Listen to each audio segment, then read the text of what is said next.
Most High. Yahweh. Hashem Yahushua. Hashem Rakakodash. Double honors to the elders and apostles of the nation of Israel, better known as the Great Millstone. Shalom, blessings and salutations to the elect, the ones that are the 144, and death and destruction to all the wicked and the two thirds. The brothers brought us out to a stone mountain here in Atlanta, Georgia. And as you can see, we've been pointing this out, this parade formation, these three Edomites, the colonels of the Confederacy, right? And so when you look at that word parade, because that's something that you see annually within your cities as well. And you'll notice cops, you'll notice authority, military, they have the veterans and all that go through. Well, this word kind of helps describe that a little bit of what they're doing. Okay, and this is parade from Etymology Online, verb. It says to marshal and array in military order. You see? So that's what it's a show of power. So anytime you would see like any old movie, warriors, they would parade through the city, whether they won or whether they were returning, but they always had those grand roads leading up to the capital to show off the military might. And it'd be a big parade and a celebration. So that's what this is showing you that they've conquered.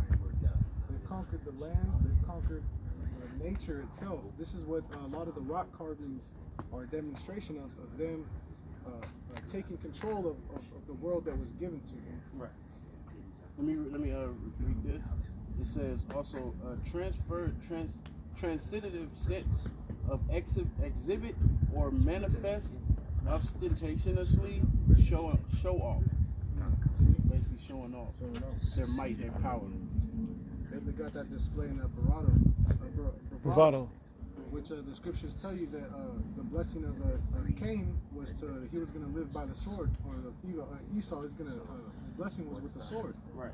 And so this is how they overcame Gad. Brothers brought out the troop to overcome him, and we'll get into more precepts now too. This is Ecclesiastes 10:7. I have seen servants upon horses. The servants on the horses are these Edomites. Right? These are the servants upon the horses, and the princes walking on the earth behind them. That's Gad, like the brothers have been mentioning. This is an area for the charioteers.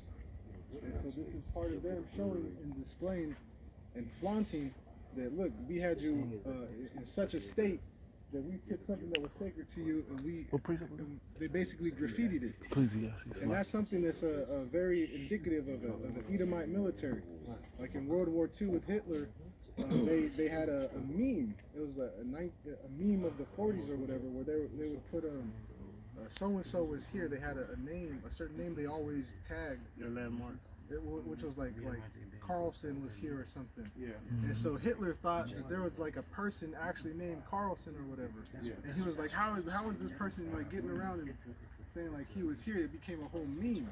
Okay. But that's within their spirit to like graffiti, to remove the ancient landmarks. You know? Mm-hmm. Was it Mount Rushmore? Where the Edomites' faces is up there? Verse 8, it says, he that diggeth a pit shall fall in it, and whoso breaketh an hedge, a serpent shall bite him. Whoso removes stones shall be hurt therewith, and he that cleaveth wood shall be endangered thereby. Yep. So all that building up of idols and putting yourself around these things that you're building up, these are things that are actually gonna come back to bite you, bite you in the butt, so to speak. It's like a self-testimony. Like you can't even lie. Right? You put the evidence right there. Yep. If I could add, and this goes to show you that who's in rulership, right, in this land, particularly over those children of Israel. Yeah, the brother showing that Esau the end of the world, and Jacob, our people, are the people that shall follow in the next rulership. Yeah, the brother Dawud brought out the Lamentations 4:21. Has made himself naked and bare. That's like the brother Mike Allah pointed out. This you can't deny it. You just showed yourself. You just showed yourself. Those are Edomites up there. What are you gonna go change the nose? Knock the nose off? Proud. You see the pride in the faces on the carvings. And then Esau, he always everything the Most High makes, he gotta put his stamp on because he thinks he's as the Most High. Yeah. So this is right here. This big mountain is what the Most High placed here on the earth. Yeah. And he goes and carves in it and puts his stamp on it because he always got. That's why the scriptures say the Most High gonna destroy him that destroys the earth. Because not only is he destroying the earth, the Most High made things in its perfect circle, in its perfect cipher, how the Most High wants things to operate. Yeah. But Esau's always going and he's digging in the earth. He's fracking, digging out the oil out the earth, and that's the blood source of the earth. Yeah. So he always got to put his stamp on because he thinks the Most High didn't make things perfect as it is. Leave it the way the Most High had it. Yeah. Jake didn't do that. When we were in power, King David, King Solomon didn't go digging and messing up the earth like that. No. The Most High put things in a perfection the way he wanted it as his creation. And here comes Esau thinking that he's the Most High, and he goes that everything is unto him, and he does this. And that's why we well understand that. Understand why the Lord is going to be. He's going to annihilate all the nation of Esau, all the nation of Edom. They're the only nation that's not going to be there after 1,000 years in the kingdom. Kind of, and if I can add, that's as both the Akim, the priest mentioned. This is a very prideful act right here, man. You know what I'm saying? That's pride at its highest, extreme, man. You know what I'm saying? And like the elder said, Mount Rushmore as well, man. You know, these devils putting their faces on things, man. That's pride. So I'm bringing this out. This is Obadiah chapter 1 and verse 3. The pride of thine heart hath deceived thee, thou that dwellest in the clefts of the rock. And we know that's talking about Esau, man. That's why today you call yourselves Caucasians, man. You know what I'm saying? From the rocks of the Caucasus Mountains, man, in Georgia, Russia. Which, if you go further back, Mount Seir, which is Petra today, man. You know what I'm saying? And reading on, it says, whose habitation is high, that saith in his heart, who shall bring me down to the ground, man. And this is a mount, man. And so of course, you got to be high up and to propel yourself down to even be able to do something like that. That's not something that Jake would do. You know what I'm saying? That's an Edomite thing right there, man. So that high habitation. Go ahead, brother. Oh no, I'm just saying that sure is. Con. You know, so did you want to bring that Hey, keep going, brother. Keep reading. You got some good, Con. This is verse 4. Thou that exalted thyself as the eagle, and thou that settest thy nest among the stars, thence will I bring thee down, saith Yahweh Bashem Yahushai. And this devil has definitely exalted himself as the eagle, man. You know what I'm saying? When you look at the national bird of this place, which it goes back to the Romans and the Greeks as well, is the eagle, man. It's been the eagle. And it says you've exalted yourself as the eagle and set yourself among the stars, man. You put your space stations and satellites in the house of the Lord, man. You know what I'm saying? Entering into the house of the Lord, you know, like some big bully, you know, and the bully and the Salaki, the Most High Yahweh Bashem Yahushua is going to bring you devils down, man. That's why it says, this will I bring thee down, saith Yahweh Bashem Yahushua, man. You know what I'm saying? So let me keep going out because I want to bring this other one out really quick. Let me jump over to Jeremiah 51 because the Lord said, you know, he's going to burn this place. This is Jeremiah 51 and 25. And it reads, behold, I am against thee, O destroying mountain. And this represents, you know, along with Rushmore, you know what I'm saying, that Esau is that mountain, man. You know what I'm saying? Which represents governments, you know.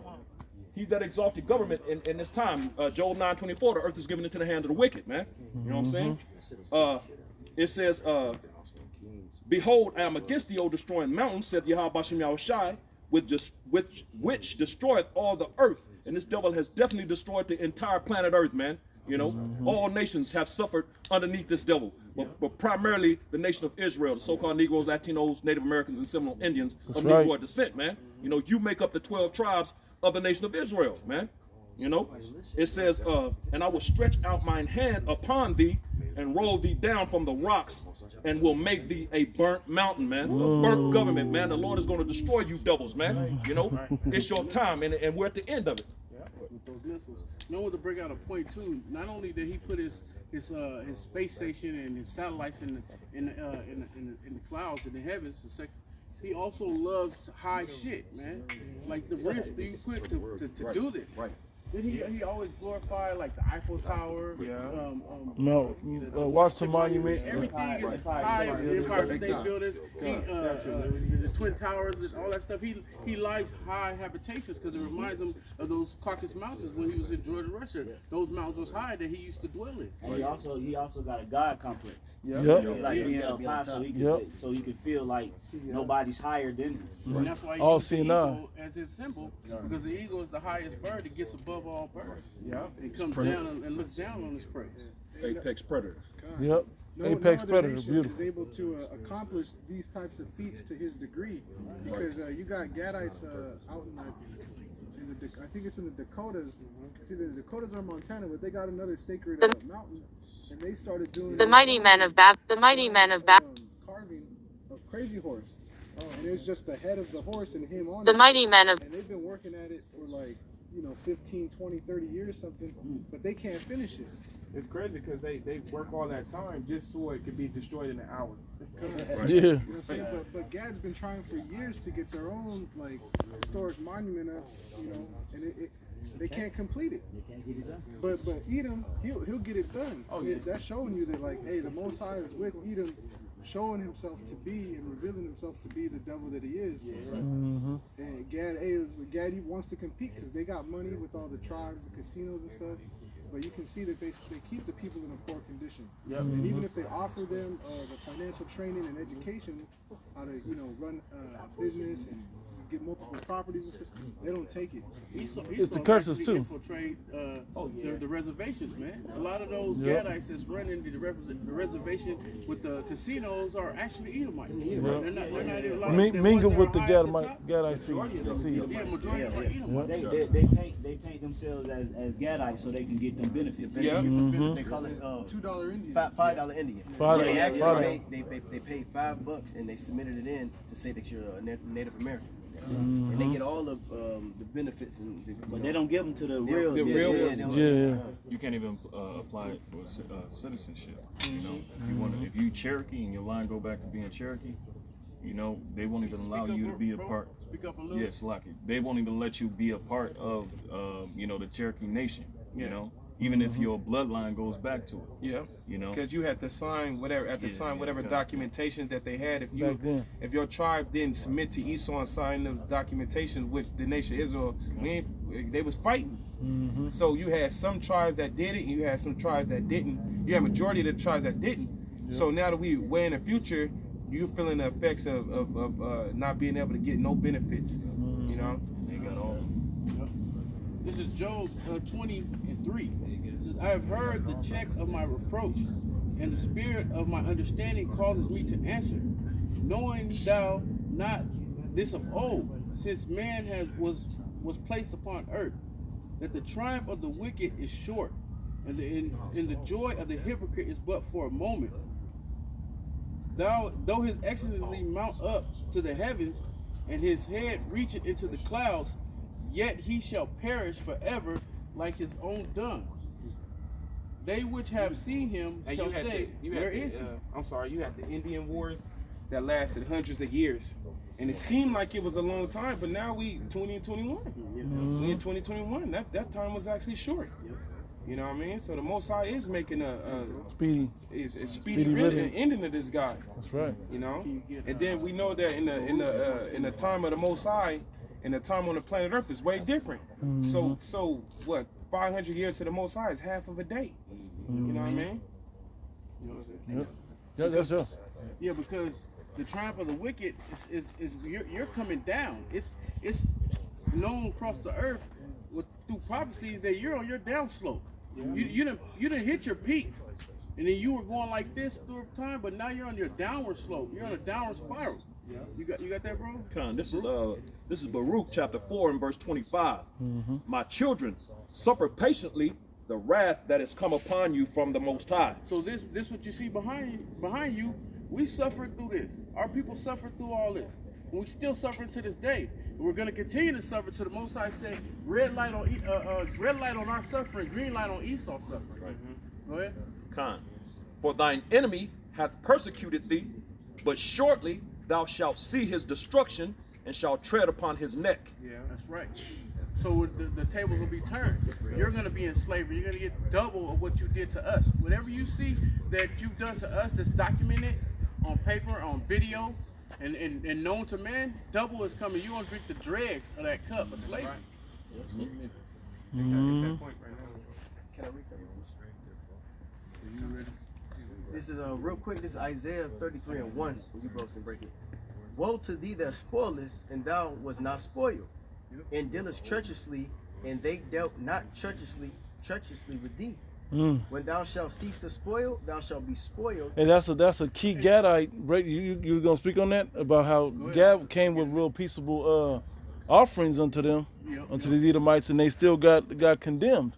They still double crossed them. Because Gad taught you how to cultivate the land, how to plant, how to grow, how to survive during winters, and then you turn around and got that knowledge from them, and then you jumped on them, and you took the land from them. And then also through the spoils, you trying to get your new world order off the ground. That's not gonna happen. You're gonna be spoiled when you're trying to put your spoils on the whole world. You want to implement your new world order. You want one world government. You want to chip everybody. That's not gonna happen. You're gonna be the spoil when you're trying. Like the scriptures say, when you're trying to fill your belly. That's when the Most High bring you down. You have more, right? It says, and when thou shalt make an end to deal treacherously, they shall deal treacherously with thee. Exactly. O Lord Yahweh, be gracious unto us. We have waited for thee. Be thou their arm every morning, our salvation, also in thy time of trouble. And that's the elect. Beautiful. The elect is the ones who wait patiently for our salvation. And we're gonna end it on this one last scripture.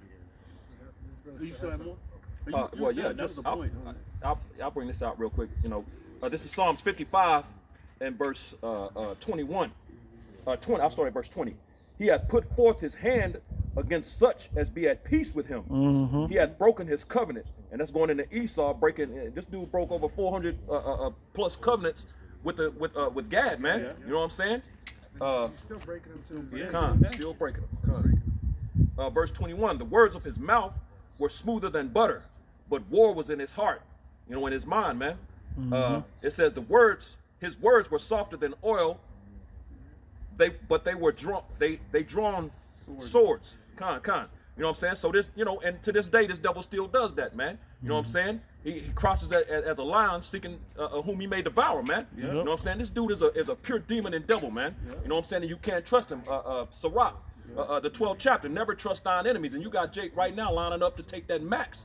Trusting this devil, man. You know what I'm saying? When the scriptures are very clear, the Lord is very clear, man. Don't deal with this dude. You know, Gad. You know, he showed who he was dealing with the Northern Kingdom, man. You know, coming over here with interpreters, you know, Hebrew interpreters. You know, with that picture of Cesare Borgia and the Bible, which he stole. You know, and said these people are for the taking.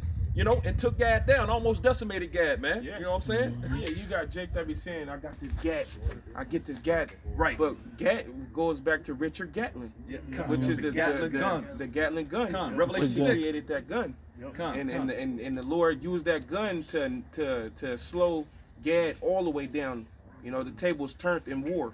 You know? With that instrument, That was the X factor, that Gatling gun. That's right. And also, the brother read said his words were smoother than oil. Read that part. I'll read it again. This is Psalms 55 and 21. The words of his mouth were smoother than butter, but war was in his heart. His words were smoother than oil. That's it. His words are smoother than oil. Anybody knows oil. Oil is slick. You can't just walk and run across oil. You're gonna end up on your ass. So that's how it is. When you deal with Esau, you're gonna end up on your ass. That's why I say the scripture tells you that he's gonna rise up and try to take your place. Right. So his words it's slick. That's why it says never trust thine enemy. He's setting you up, man. Setting you up for a fall, man. You know what I'm saying? To take you down, just like the brother said, and take your place, man. You know what I'm saying? We got one more and we close it out. Good. This is Ezekiel 25 and 12. It says, "Thus saith the Lord power, because that Edom had dealt against the house of Judah by taking vengeance, and had greatly offended and revenged himself upon them, and he did he did the same thing to the northern kingdom as well. Therefore, thus saith the Lord, I will also stretch out mine hand upon Edom, and will cut off man and beast from it, and will make it desolate from Teman and they of Dedan shall fall by the sword. And I will lay my vengeance upon Edom by the hand of my people Israel, and they shall do in Edom according to mine anger and according to my fury, and they shall know my vengeance, said the Lord power. Where was you reading that? Selassie, where was you reading from? Ezekiel, that's what I thought. That's what I future thought. prophecy. It hasn't happened yet. Edom hasn't been judged as an entire nation, because if they had, when you get into Obadiah, like the last verse, it's a dead giveaway that Edom is still alive. That's right. You can't be on a future prophecy destruction if you're not here. Right. So you're obviously here. This you want me to bring it out? This is Obadiah chapter 1 and verse 21. That's what I And missed. saviors shall come up on Mount Zion to judge the Mount of Esau, and the kingdom shall be Yahweh Bashim Yahushai. See? So that lets you know that the vengeance on Edom is going to usher in the kingdom. So for you got guys saying, oh, that's already happened, then that would mean that we are in the kingdom already. Yeah. And then that would mean also that the so-called Jews, they need to point out who's the northern kingdom, who's Israel that was oppressed with you, like the brothers were bringing out earlier. Yeah. So it brings up all these questions that they can't answer. And also, that would mean that Isaiah the 2nd chapter is not true, because there shouldn't be no war in that land if the real children of Israel are there. That's right. Right. Hey, with that, hopefully brothers were edified, and the water. For these brothers bringing us out and showing us this, all praise going on to the Most High, Yahweh. Ba'ashem Yahushua, Ba'ashem Rakakodash. Hey, Shalom. Shalom.